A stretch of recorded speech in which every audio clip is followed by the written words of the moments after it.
Find a possible solution for f of x given that f of x equals integral of 1 over the quantity x times the square root of, again, quantity, x to the fourth minus 81.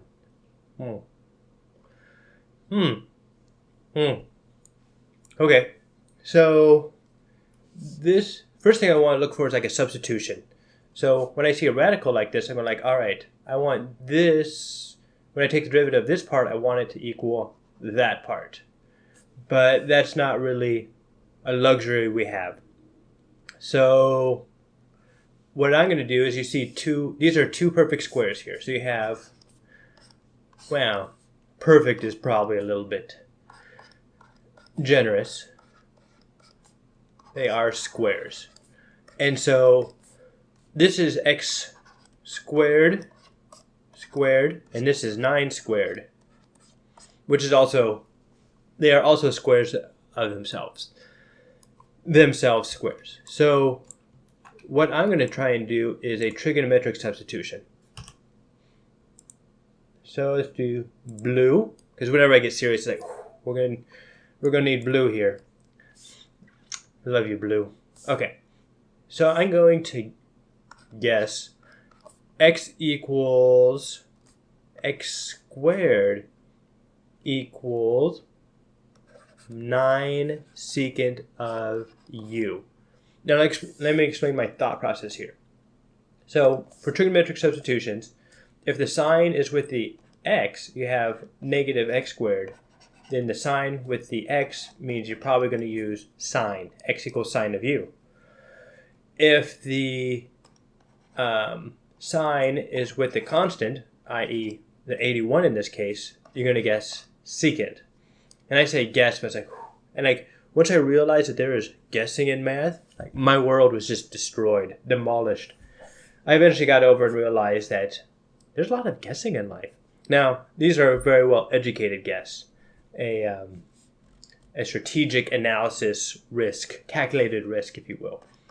And you see an x squared plus a squared, then you're going to go for tangent. So this is going to be the secant. So the square root of x to the fourth is x squared, so I'm going to try and go x squared.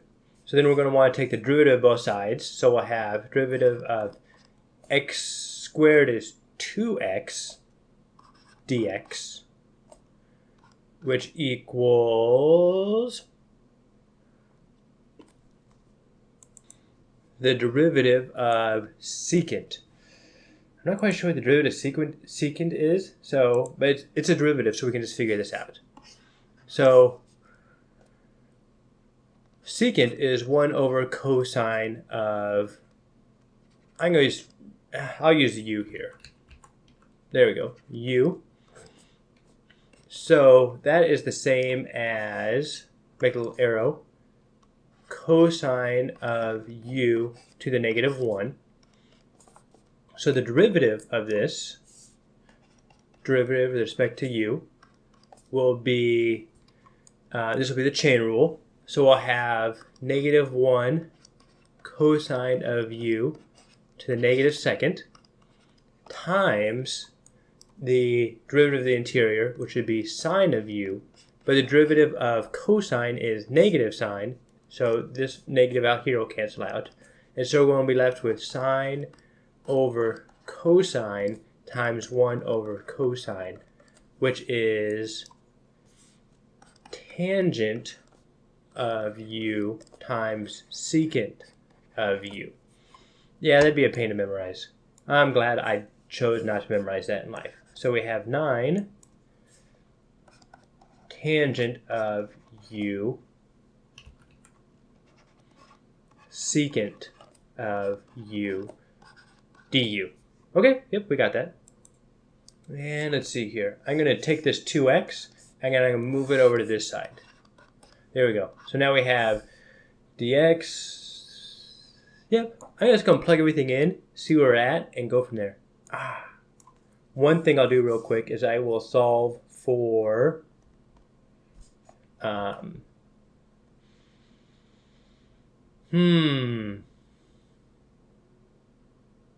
I will solve for x to the fourth because we'll need to know what x to the fourth is.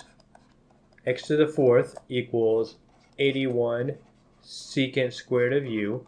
And also solve for u, which will be x, a little bit more space, x squared over 9 arcsecant. Arcsecant just means the inverse secant of u over 9. Okay, so now I'll plug everything in, see where we're at, and go from there. Green. So we have integral of dx, which is 9 tangent of u secant of u du all over 2x, don't get 2x, times 1 over x times 1 over, now this is x to the fourth, which we know is 81 secant squared of u, minus 81 square rooted, and then we could factor out the 81s, and that would be just square root of 81, which would be 9. Okay, so let's see here, let's see what we're left with. Whew, this is getting much more involved than I had originally anticipated. So we have, I'm going to start over here, so we have sine squared plus cosine squared equals 1. Divide everything in there by cosine squared. So cosine squared, cosine squared, cosine squared. This gives us tangent squared plus 1 equals secant squared. Therefore, secant squared minus 1 equals tangent squared. Okay?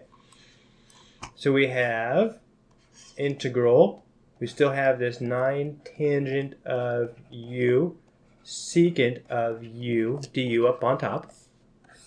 I'm going to combine these x's to be 2x squared. I know it's kind of weird to have x's and u's in the same equation.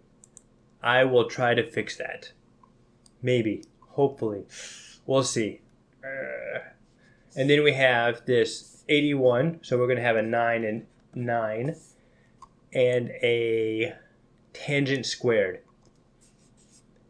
Tangent squared of u square rooted. I already factored out the square root of 81, which was 9. Okay? So looking at some of this, I'm going to do some more substitution. So we know what x squared is. X squared is 9 secant of u. So I'm going to rewrite this as 9 secant of u. So right up here. And so cancel, put over there. And we are left then with, so this cancels, because square root of tangent squared is tangent. Secant of u cancels with secant of u. 9 cancels with 9. And we are left with, oh, a surprisingly simple equation. 1 over 18 u, which we know is, u is arcsecant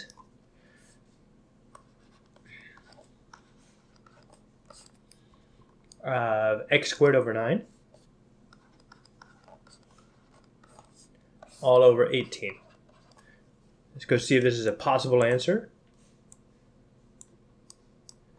Straighten out because I am right-handed.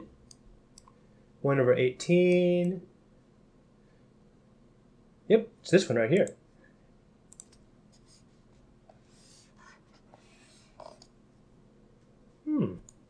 Okay, so let's backtrack a little bit and see what we did here. So, find a possible solution for f of x given f of x equals. Okay? So to look at what we did, we looked at this problem and we're like, all right, our spider senses are picking up on this x4 minus 81 because they are difference of squares under a radical. And from there then we're like, okay, we're going to do x squared equals 9 secant of u. So we knew we wanted to use a trigonometric substitution of secant because of the negative with the constant here, with a constant square.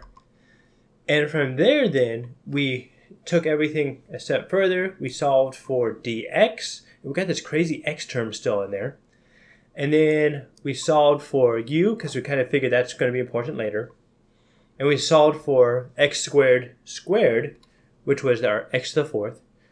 We plugged things in. We did some trigonometric substitutions. We combined an 1 over x and an x. We got an x squared.